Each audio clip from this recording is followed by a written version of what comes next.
Hello बड़ी, आप सभी का स्वागत है। मैं हूं डॉक्टर हरिओम कंगवार। बच्चों, जैसा कि आप जानते हैं, पिछली वीडियो में मैंने आपको बताया था कि नीट के सिलेबस में एनटीए के द्वारा 5 न्यू फैमिलीज को ऐड किया गया है। तो पिछली वीडियो में हमने मालवेसी फैमिली के बारे में डिस्कस किया था। आज के इस वीडियो में हम बात करेंगे कंपोजिटी फैमिली के बारे में, जिसको एस्टेरेसी के नाम से भी जाना जाता है। ये जो एस्टेरेसी है ये न्यू नेम है बेटा, और जो कंपोजिटी है ये पुराना नाम है इसका। अब पहले सिस्टमैटिक पोजीशन हम लोग जान लेते हैं। जैसे हमने मालवेसी के बारे में पढ़ा था, वैसे यहां पर मालवेसी की तरह डोमेन कंपोजिटी का भी यूकेरिया है, किंगडम प्लांटी है, डिवीजन एंजियोस्पर्मी है और क्लास डाइकोटिलेडनी है। यानी ये जो चार यहां पर टैक्सा हैं, ये चार टैक्सा मालवेसी की तरह यहां भी हैं। अब मालवेसी का जो ऑर्डर था वो मालवेल्स था। यहां पर एस्टेरेसी का ऑर्डर एस्टेरेल्स है। आसान है, मालवेसी मालवेल्स, एस्टेरेसी एस्टेरेल्स। और फैमिली तो आप पढ़ ही रहे हैं, एस्टेरेसिया कंपोजिटी, जिसे सनफ्लावर फैमिली के नाम से जानते हैं हम लोग। क्योंकि गेंदा की बात करें, सूरजमुखी की बात करें, इसी फैमिली के अंदर आते हैं। ठीक है, तो बहुत इंपॉर्टेंट फैमिली है। Asteraceae is also called sunflower family. इसे सूरजमुखी फैमिली के नाम से जाना जाता है। Asteraceae is the largest family of angiosperm. Angiosperm की 200 से ज्यादा फैमिलीज हैं, और इनमें जो सबसे बड़ी फैमिली है वो है कंपोजिटी या एस्टेरेसी फैमिली। कंपोजिटी के बाद दूसरे नंबर पे ऑर्किडेसी नाम की फैमिली आती है। तीसरे नंबर पे लेगुमिनोसी नाम की फैमिली आती है। चौथे नंबर पे ग्रैमिनी नाम की फैमिली आती है। तो चार सबसे बड़ी फैमिलीज मैंने आपको बता दी हैं। इसका निमोनिक है कॉलगेट। कॉलगेट निमोनिक बाबा जी ने बनाया है। कॉलगेट को ऐसे समझो, C for Compositae, O for Orchidaceae, L for Leguminosae and G for the Gramineae. कैसा लगा बाबा जी का फंडा? बोलो ज्ञान बाबा की जय। ठीक है, फिर आगे बढ़ते हैं। फिर लिखा है कि having largest number of genera and species of plant, और ये एग्जाम में पूछा जा चुका पीएमटी में पहले। Asteraceae family is the most advance among angiosperm. वाह भैया, एस्टेरेसी सबसे बड़ी फैमिली भी और सबसे एडवांस फैमिली भी है। एडवांस उसे कहते हैं जो एवोल्यूशन में सबसे बाद में आता है। तो ये सबसे एडवांस फैमिली भी है एंजियोस्पर्म की। और इस फैमिली का जो इन्फ्लोरेसेंस है, जिसे कैपिचुलम या हेड कहते हैं, वो सबसे एडवांस इन्फ्लोरेसेंस भी है। तो सबसे एडवांस फैमिली में सबसे एडवांस टाइप का इन्फ्लोरेसेंस पाया जाता है। अब चलिए शुरुआत वहीं से करते हैं। जैसा एनसीईआरटी ने कहा, वेजिटेटिव कैरेक्टर से शुरू करते हैं। वेजिटेटिव कैरेक्टर में हैबिट की बात करते हैं तो देखो, हैबिट मालवेसी में भी हमने पढ़ा था, हर्ब, श्रब और रेयरली ट्रीज। कुछ ऐसा ही हमने मालवेसी में भी कहा था। ठीक है, रूट की बात करें तो टैप रूट सिस्टम तरीका मैंने बताया था। चूंकि डाइकॉट की फैमिली, तो डाइकॉट में टैप रूट सिस्टम मिलेगा। और अगर उधर आप लीव्स में बात करोगे तो लीव्स में रेटिकुलेट वेनेशन आपको मिल जा रहा है। स्टेम की बात करें तो स्टेम हर्बेसियस होता है, इरेक्ट होता है, ब्रांच्ड होता है और सॉलिड। ये सब उतना इंपॉर्टेंट नहीं है। लीव्स की बात करें तो लीव्स अल्टरनेट होती हैं, मस्टर्ड, चाइना रोज, है ना। और इसके अलावा आपको कोड बताया था CMS, China rose, mustard and sunflower. तो पिछली फैमिली में भी आपने देखा कि अल्टरनेट टाइप की लीफ है, मालवेसी में और एस्टेरेसी में भी अल्टरनेट लीव्स हैं। एक्स स्टिपुलेट होती है, यानी यहां पर स्टिप्यूल नहीं होते, सिंपल लीव्स होती हैं। या फिर पिन्नेटली या पॉमेटली कंपाउंड लिप्स भी हो सकती हैं, यानी यहां पर सिंपल या कंपाउंड दोनों तरह की लिप्स प्रेजेंट हो सकती हैं अलग अलग तरह के मेंबर में। वेनेसन आपको पता ही चल गया है। अब आते हैं फ्लोरल कैरेक्टर। फ्लोरल कैरेक्टर में इन्फ्लोरेसेंस आपको दिया गया कैपिचुलम या head, and this is most advance type of inflorescence. तो सबसे एडवांस फैमिली में सबसे एडवांस टाइप का इन्फ्लोरेसेंस आपको मिलता है। क्लियर। फिर देखो, फ्लावर की बात करें तो फ्लावर एपिगाइनस, यानी जो ओवरी होगी वो इंफीरियर हो जाएगी, इंफीरियर ओवरी। अब अगर आप इंफीरियर ओवरी के एग्जाम्पल याद करें तो एग्जाम्पल आपको क्या बताया गया? ग्वावा, ककम्बर एंड रे फ्लोरेट ऑफ सनफ्लावर। और सनफ्लावर ही तो आप पढ़ रहे हैं। तो एपिगाइनस यूजुअली पेंटामेरस, मालवेसी भी पेंटामेरस है। बाइसेक्सुअल फ्लावर होते हैं या यूनिसेक्सुअल भी हो सकते हैं। बाइसेक्सुअल या यूनिसेक्सुअल फ्लावर हो सकते हैं। एक्टिनोमॉर्फिक या जाइगोमॉर्फिक हो सकते हैं। ब्रैक्टिएट या इब्रैक्टिएट हो सकते हैं। तो यहां पर खास क्या मिला? एपिगाइनस कंडीशन खास है यहां पर। कैपिचुलम या हेड इन्फ्लोरेसेंस, ये तो एग्जाम में पूछा भी जा चुका है। पेंटामेरस कंडीशन, ये इंपॉर्टेंट है यहां पर। ठीक, अब देखो यहां पर दो तरह के फ्लोरेट्स मिलेंगे फ्लावर के अंदर, रे एंड डिस्क। तो यहां पर पहले रे फ्लोरेट की बात करते हैं। इसे एनसीईआरटी ने लिखा नहीं है, एनसीईआरटी में फैमिली नहीं, लेकिन एनसीईआरटी ने फ्लावर टॉपिक में एपिगाइनस कंडीशन में लिखा है कि गुआवा, कुकुम्बर एंड रे फ्लोरेट ऑफ सनफ्लावर। तो ये रे फ्लोरेट है और ये डिस्क फ्लोरेट है। दो तरह के फ्लोरेट होते हैं, चाहे आप गेंदे की बात करें, चाहे आप सूरजमुखी की बात करें, दो तरह के फ्लोरेट होते हैं।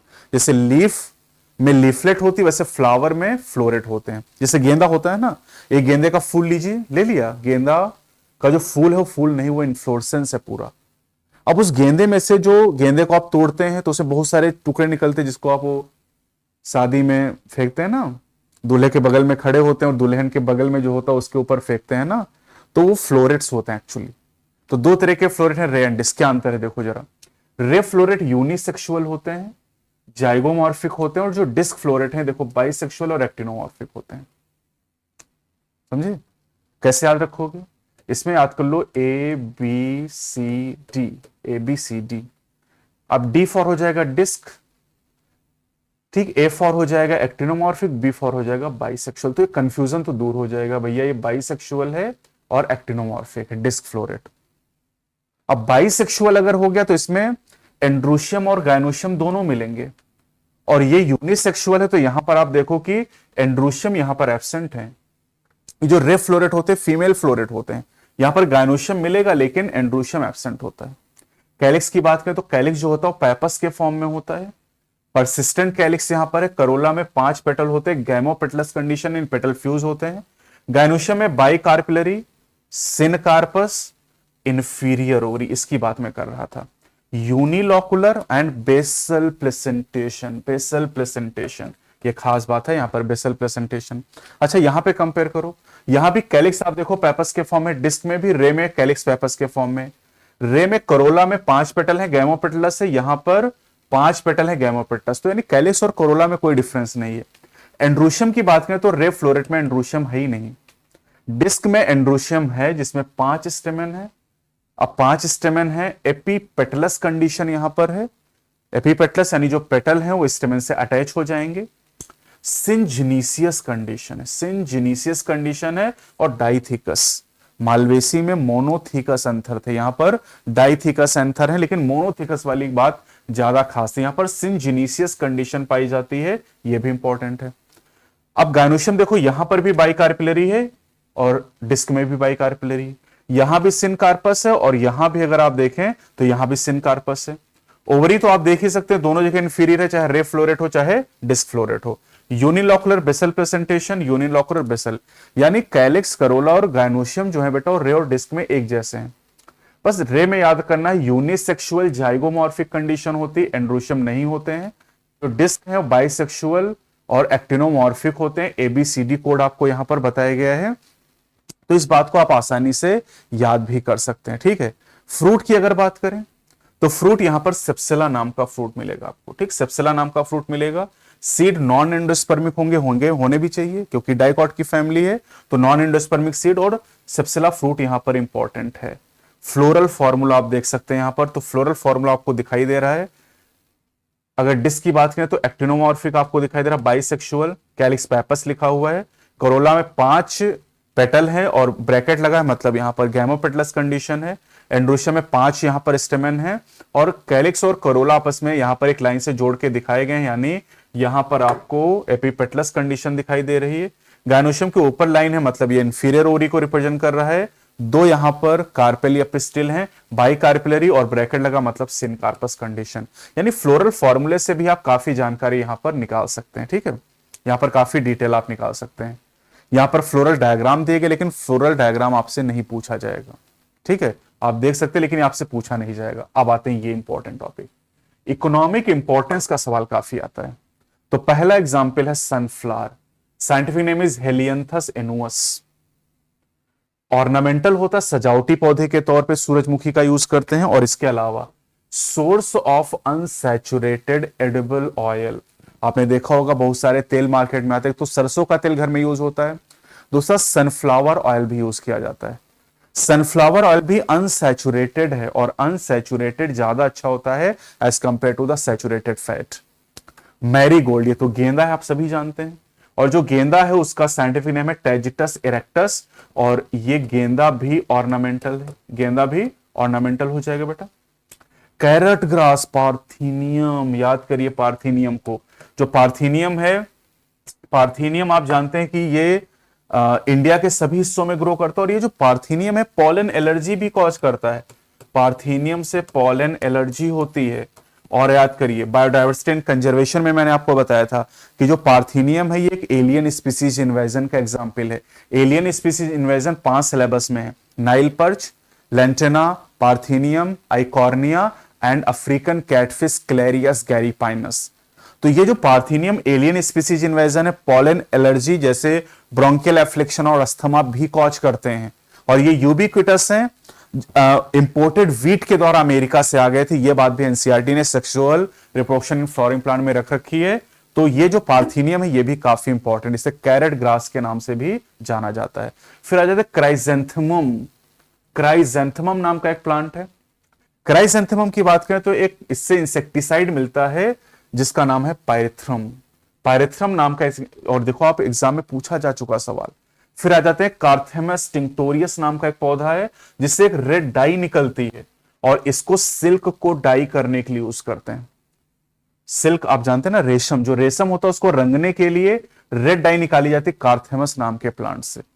और इसके पेटल्स इसको ऑप्टेन, पेटल ही जानते हैं कलरफुल होते हैं।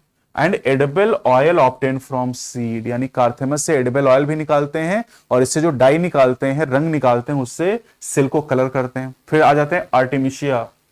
ये जो प्लांट है आर्टिमिशिया नाम का, इससे एक ड्रग निकालते हैं सेंटोनिन नाम की, सेंटोनिन नाम की ड्रग निकालते हैं। और ये जो ड्रग है इसका यूज किया जाता है बॉडी से वर्म को रिमूव करने के लिए। आप देखो सारे क्वेश्चन आपके एग्जाम में पूछे जा चुके हैं, 92 में, 2011 में आप देख सकते हैं यहाँ पर, 1997, 1992, 2008, 2008 में कई सवाल यहां पर आए हैं। तो ये पूरी जो फैमिली है एस्टेरेसिया, जिसको आप कंपोजिटिया सनफ्लावर फैमिली के नाम से जानते हैं, सूरजमुखी, गेंदा, पार्थीनियम, ये इसी फैमिली से बिलोंग करते हैं। तो जितने इंपॉर्टेंट पॉइंट मुझे लगे वो सारे पॉइंट मैंने यहां पर आपको बता दिए हैं, और कुछ तरीके भी आपको समझा कि कैसे याद करेंगे। डाइकॉट की फैमिली है तो रेटिकुलेट वेनेशन यहां पर पाया जाएगा, टैप रूट सिस्टम होगा, तो इससे हर एक चीज आपको याद करने की जरूरत नहीं होगी। सबसे बड़ी और सबसे एडवांस फैमिली है, और इस फैमिली का जो इन्फ्लोरेसेंस है ये सबसे एडवांस होगा। तो कोई डाउट है कमेंट सेक्शन बताइएगा। अगली वीडियो में हम फिर से मिलेंगे एक नई फैमिली के साथ में। जय हिंद।